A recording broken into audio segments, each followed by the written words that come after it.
আসসালামু আলাইকুম। আমার প্রথম ব্লগ এটি, নিজের ভয়েস দিয়ে করা। অনেকেই জানতে চান জাহাজ কেমন, কিভাবে কাজ চলে।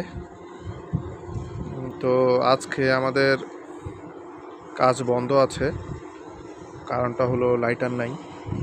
যে লাইটার হচ্ছে ছোট জাহাজগুলা, যেগুলোতে আমরা কার্গো দিই ক্রেনগুলোর মাধ্যমে। এই ক্রেন মোট 4টা ক্রেন জাহাজে, অনেকগুলো জাহাজে 5টা ক্রেনও হয়। আর এখানে কার্গো হোল আছে, এগুলো হচ্ছে কার্গো হোল, এগুলোর ভিতরে কার্গো অর্থাৎ গম। আমাদের জাহাজটি কানাডা থেকে গম নিয়ে এসেছে। এই জাহাজের ব্রিজ, এ হলো জাহাজের ব্রিজ। এখানে ভিতরে রুম আছে অনেক, উপরে ক্যাপ্টেন ব্রিজ। ক্রুরা, ক্যাপ্টেনরা, চিফ অফিসার, ইঞ্জিনিয়ার, ওনারা সবাই থাকে ভিতরে, আমরাও থাকি। কার্গো হোলগুলো বন্ধ, যেহেতু কাজ বন্ধ সেহেতু বন্ধ। এই হচ্ছে ক্রেন, 4টা ক্রেন। আপনাদেরকে সামনে নিয়ে গিয়ে দেখাচ্ছি আমি। একটু ভিউটা দেখেন, অপরূপ সুন্দর।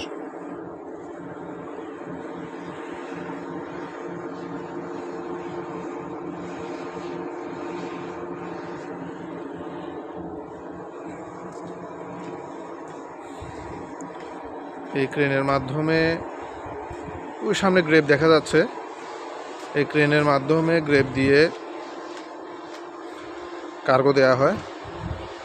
এই গম, নিচে কিছু গম পড়ে আছে দেখেন, এগুলো হচ্ছে গম।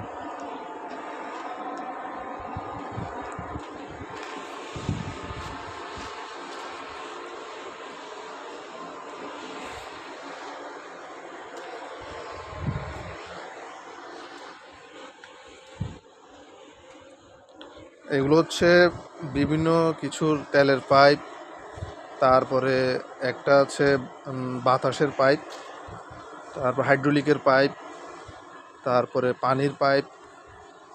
এখানে অনেক ধরনের পাইপ আছে। আর এই ওয়্যারগুলো লাগানো আছে প্যান্টারের পাশে, ছোট প্যান্টার টিউব।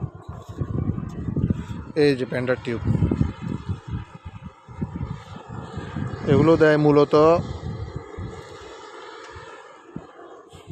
ছোট লাইটারগুলো যাতে জাহাজে আঘাত করতে না পারে, এই জন্য এই প্যান্টার টিউবগুলো দেওয়া হয়।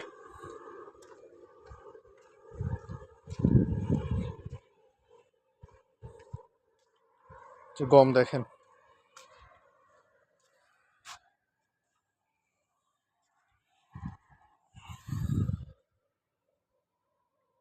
কি সুন্দর গম, অনেক ভালো গমগুলো।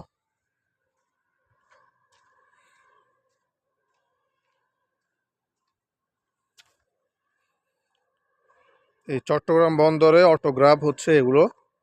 এই অটোগ্রাফ দিয়েই সকল কার্গো আনলোড করা হয়, খাদ্যশস্য, পাথর, ক্লিংকার, স্ক্র্যাপ। স্ক্র্যাপের জন্য অবশ্য অন্য গ্রাফ, এগুলো দিয়ে ছোট আইটেমগুলো দেয়া হয়। অনেক বড়, এক গ্রাফে 8 থেকে 12 টন পর্যন্ত কার্গো উঠে। এগুলো হচ্ছে বড় গ্রাফ, এগুলো 10 টন। অটোগ্রাফ সম্পূর্ণ অটোমেটিক সিস্টেমে এই গ্রাফগুলো কাজ করে। গ্রাফের ভিতরের অংশ।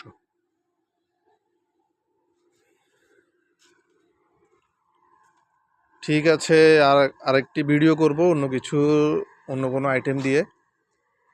ইনশাআল্লাহ আপনারা আমার পাশে থাকবেন, আমার চ্যানেলটি সাবস্ক্রাইব করবেন, লাইক দিবেন, কমেন্ট করবেন। জাহাজের অন্য কোনো বিষয় জানতে চাইলে অবশ্যই জানাবেন কমেন্টে। আসসালামু আলাইকুম।